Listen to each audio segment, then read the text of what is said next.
Alexei Sitsevich, the Rhino, has never really been regarded as one of Spider-Man's greatest enemies. Though he has an iconic appearance and possesses superhuman levels of strength and durability, he can definitely pose a threat. He has always been viewed as inferior to a lot of other villains Spidey has gone up against over the years. The Rhino is a very simple-minded antagonist, a brute, a musclehead, and I think a lot of audiences naturally see him as less interesting and layered than a lot of Spider-Man's more noteworthy enemies. But I mean, can you really blame them for that? Not really. There are a few solid Rhino stories out there that show there is more to this man than just his strength alone though, more than just his Rhino hide.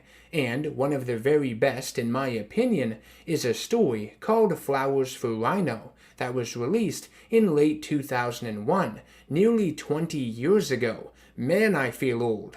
It was written by Peter Milligan, with art by Duncan Fegredo, and acted as a pastiche of the short story Flowers for Algernon by Daniel Hayes, released in 1959. Our story begins with the Rhino breaking into a warehouse, rescuing the daughter of a mob boss named Stella from a group of kidnappers. Though Rhino manages to get her to safety within a nearby limousine, he is attacked and defeated by Spider-Man and incarcerated. Sitting within his prison cell, locked in his containment unit, his negative thoughts begin to fester. What he originally believed to be a smile from Stella targeted at him was in fact one targeted at Spider-Man, the superhero.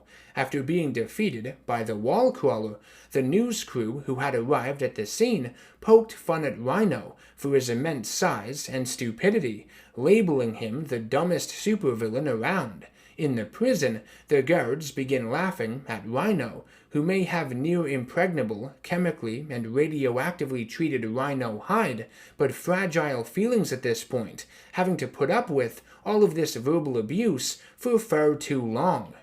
Alexei is sick and tired of being the punchline and verbal punching bag. He's sick of being targeted, made fun of due to his size, lack of intelligence, and clumsiness. He's sick of having to wear his Rhino hide. He's stuck in it, and feels as though it has become a prison in and of itself.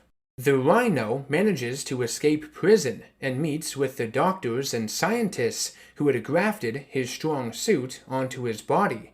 He demands that they take it off, give him back his dignity, but they tell him that an operation like that would kill him in the process. Alexei will just have to learn to live with it.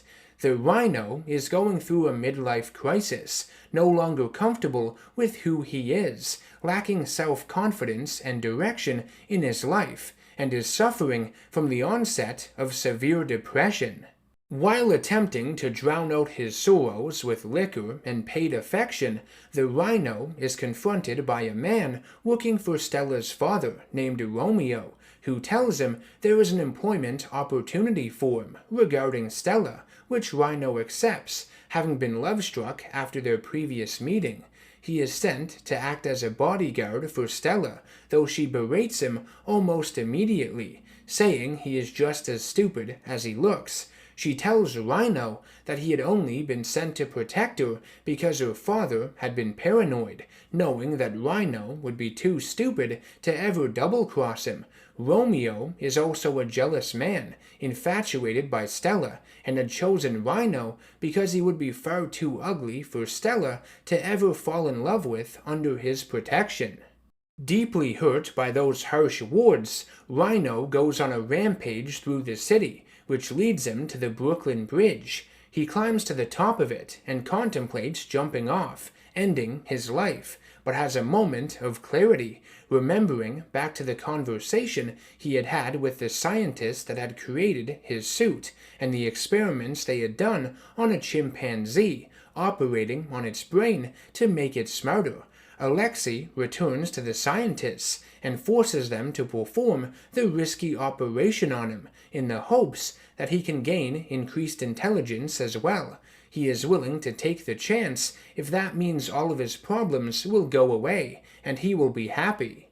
Within days of his brain operation, the Rhino finds himself able to read bigger words and has an expanded vocabulary. He manages to outsmart Spider-Man in combat, wins the heart of Stella, and breaks Mindworm and Kangaroo out of prison so that they can join his newly formed crime syndicate. Using his newfound intelligence, Alexei becomes the kingpin of a city-wide criminal organization which donates 95% of its earnings to help the troubled inner cities, supports the arts, and to combat world poverty. Rhino also manages to outsmart the courts and gets a restraining order that prevents Spider-Man from attacking him, coming within a half-mile of his location.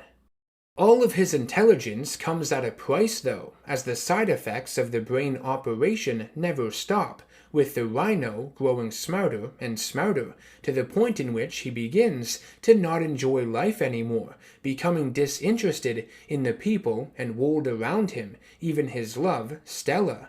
Though she had been a priority before, he has grown to detest her, feeling that she is dim-witted and boring.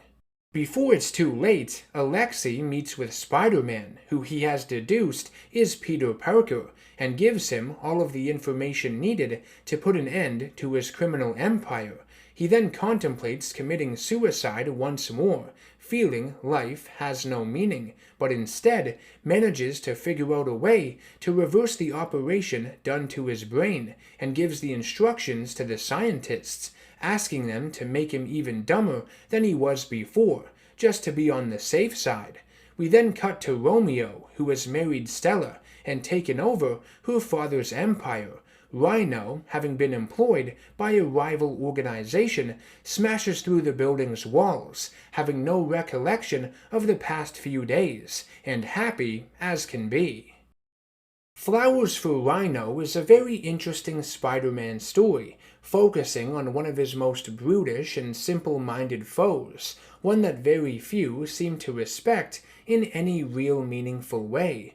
Much like the Flowers for Algernon short story that centered around a laboratory mouse who had undergone surgery to increase his intelligence, a surgery which had then been performed on a man named Charlie, the Rhino's operation changes him in a lot of similar ways. His increased intellect begins to affect his personality and degrades the relationship he has with people and the world around him. The comic discusses themes regarding happiness and how difficult it really is to define. It has very little to do with the possessions you own, the resources you have, or the level of education you possess. It is influenced by one's own emotions, their state of mind. It's important that you learn to love yourself, all your seemingly imperfect qualities. You need to be able to accept your own skin, accept yourself for who you are, because differences are what makes us unique, what makes us special.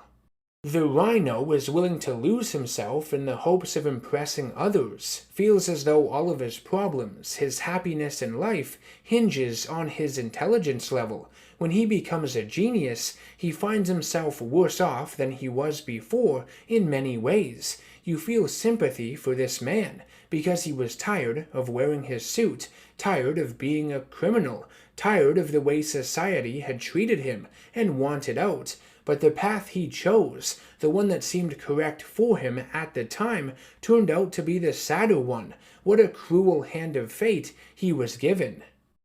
Flowers for Rhino, much like its original inspiration, Flowers for Algernon, is also an allegory for society's mistreatment of the mentally disabled, how people view those with lesser intelligence as inferior to everyone else. It also discusses and effectively portrays why this happens though, and that everyone is susceptible to these kinds of beliefs, even men like Rhino and Charlie in the original short story, because they themselves have below average IQs, and yet still view the world around them as inferior once they become geniuses through scientific means. things. In many ways, intelligence can bring about a certain level of prejudice, because a lot of people develop inflated egos, superiority complexes. I want to thank everyone for watching my review of Flowers for Rhino. I hope you enjoyed it. I think it's one of the strongest storylines featuring the villain, and I would like to hear your thoughts on it in the comment section down below. If you haven't subscribed to the channel yet, please do, and hit that bell icon to be notified of all the future content I release on here. I will see you all in the next one. Take care and stay nerdy.